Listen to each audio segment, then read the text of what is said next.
सरकार क्या कर रही है वहां के हिंदुओं की रक्षा करने के लिए। स्वयं प्रधानमंत्री जी जो जिनकी अध्यक्षता में वो मीटिंग बुलाई गई थी, स्वयं वो गायब थे। शेख हसीना जी कहाँ हैं? हिंदुस्तान में हैं, गाजियाबाद के एयरबेस पे हैं या कहीं बाहर चली गई। अब हिंदू शरणार्थी वहां पर बेचारे अपनी जान माल की गुहार कर रहे हैं, बीएसएफ उनको रोक रही है।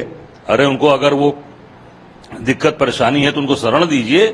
जब सर्वदलीय बैठक बुलाई गई थी बांग्लादेश के मुद्दे पर, जिसपे प्रधानमंत्री जी के नेतृत्व में, और स्वयं प्रधानमंत्री नहीं थे उसमें, गृह मंत्री थे, विदेश मंत्री थे, इन लोगों ने बात रखी। उस पर राहुल जी गए थे और राहुल जी ने पूरी बात रखी। राहुल जी ने कहा भी कि सत्ता सरकार क्या कर रही है वहां के हिंदुओं की रक्षा करने के लिए।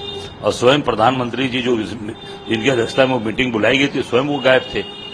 और ये आप देख सकते हैं कि जब वहां के प्रधानमंत्री बांग्लादेश से निकली तो हिंदुस्तान के गाजियाबाद के हिंडन एयरपोर्ट पर, जो एयरफोर्स का एयरबेस है, वहां पर वो राष्ट्रीय सुरक्षा सलाहकार अजीत डोभाल से मिली, अजीत डोभाल से वार्ता हुई, वहां पर थी। उसके बाद से उनका पता नहीं चल रहा है कि कहाँ वो वहीं पर रुकी हैं कि कहाँ गई हैं।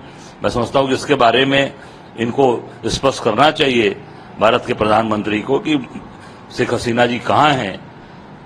हिंदुस्तान में हैं, गाजियाबाद के एयरबेस पे हैं या कहीं बाहर चली गई। ये तो पूरे देश ने देखा, पूरी दुनिया ने देखा कि उनके राष्ट्रीय सलाहकार उनसे मिले और उनको यहाँ पर संरक्षण दिया। पूरे प्रकरण में पड़ोसी देश में जो हो रहा है, हिंदुओं पर जो अत्याचार हो रहा है लगातार, जब देख रहे हैं भारत सरकार का स्टैंड कैसा है? बिल्कुल स्टैंड नहीं, स्टैंड ढीला है, लचीला स्टैंड है। स्टैंड मजबूती से लेना चाहिए और इनको डटकर खड़े होना चाहिए। चेतावनी देनी चाहिए कि अत्याचार अन्याय न हो, और इस तरह की अगर चीजें होंगी तो फिर सरकार को कड़ा रुख अपनाना चाहिए। क्योंकि जो अत्याचार अन्याय हो रहा है वो गलत है पूरी तरीके से। आज जिस तरीके से वहां चीजें सताई जा रही हैं, तोड़ी जा रही हैं, जो चीजें, और हिंदू बॉर्डर पर आकर शरण मांग रहे हैं। इधर योगी जी बोल रहे हैं कि नहीं, हम हिंदुओं की रक्षा करने के लिए खड़े हैं। यहां पर बोल रहे हैं, उनका बयान मैंने पढ़ा अयोध्या में, केवल चुनाव के लिए, वोट लेने के लिए, उपचुनाव में। और एक तरफ हिंदू शरणार्थी वहां पर बेचारे अपनी जान माल की गुहार कर रहे हैं, बीएसएफ उनको रोक रही है। अरे उनको अगर वो दिक्कत परेशानी है तो उनको शरण दीजिए। आप हिंदुओं की रक्षा की बात करते हैं तो उनको शरण दीजिए, उनकी मदद करिए और उनके साथ खड़े हुए सरकार को चेतावनी दीजिए। जो बड़ी बड़ी बात बोलते हैं ये लोग, जमीन पर कुछ नहीं कर पा रहे हैं। पड़ोसी देश में हिंदू परेशान है और यहाँ पे भारत सरकार का जो स्टैंड है वो किस तरह का है? लचीला स्टैंड है, कोई स्टैंड।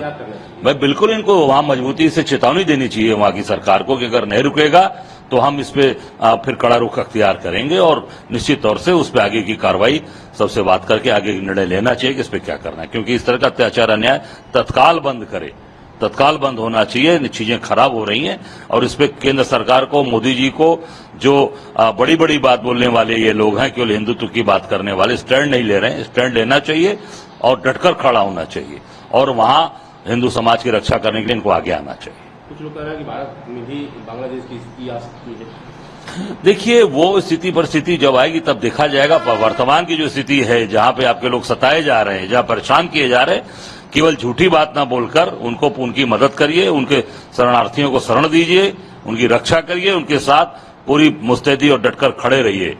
निश्चित तौर से पूरा देश ये चीज देख रहा है।